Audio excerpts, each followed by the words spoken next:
I'm Ashy Boo Boo. Here's what happened. Over 1,000 Pokémon Go players gathered in Times Square last Thursday to battle Mega Mewtwo Y in what is being called one of the largest in-person Pokémon events ever staged.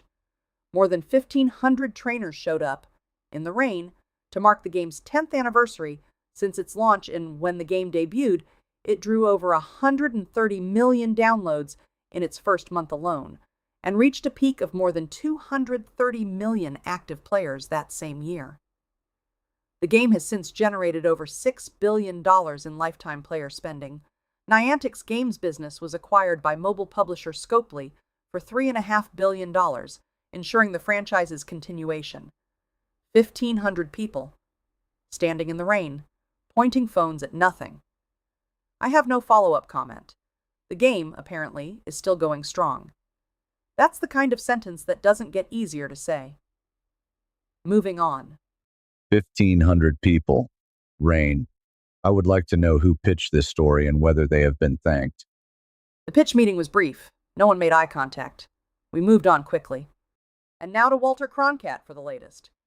The Federal Election Commission has for decades operated as a bipartisan body, 6 members, split evenly, designed so that no single party could act unilaterally. That structure is now under pressure. The Trump administration has moved to remove the remaining members of the commission ahead of the midterm elections, a step that would leave the independent oversight body without a functioning quorum. The commission is responsible for enforcing campaign finance law and certifying the conduct of federal elections. Critics of the move have raised concerns about the timing. Midterms are approaching, and a commission without members cannot act. The White House has not detailed who, if anyone, it intends to nominate as replacements. I have covered elections for a very long time. The possibility of an unresolved commission heading into a federal election cycle is, in this correspondent's view, a developing situation of some weight. And that's the scoop. Salem has the next story. Scientists in Switzerland and France have identified what may be a universal rhythm of animal communication. Roughly 3 vocalizations, or about 2.7 hertz, present across nearly every species they studied.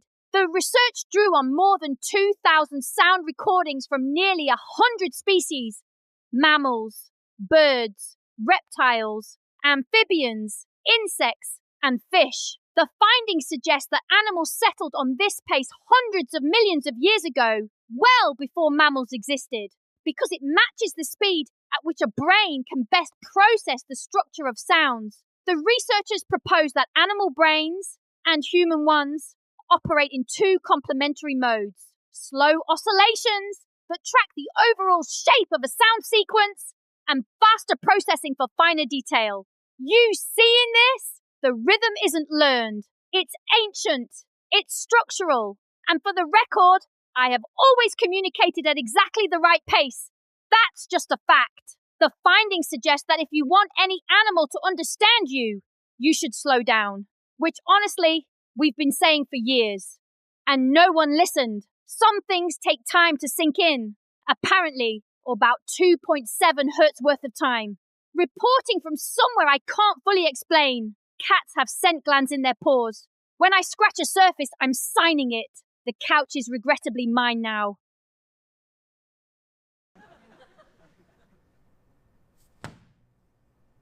Subscribe and turn on notifications so we don't have to repeat ourselves tomorrow. That's all for now. Thank Mew and good night.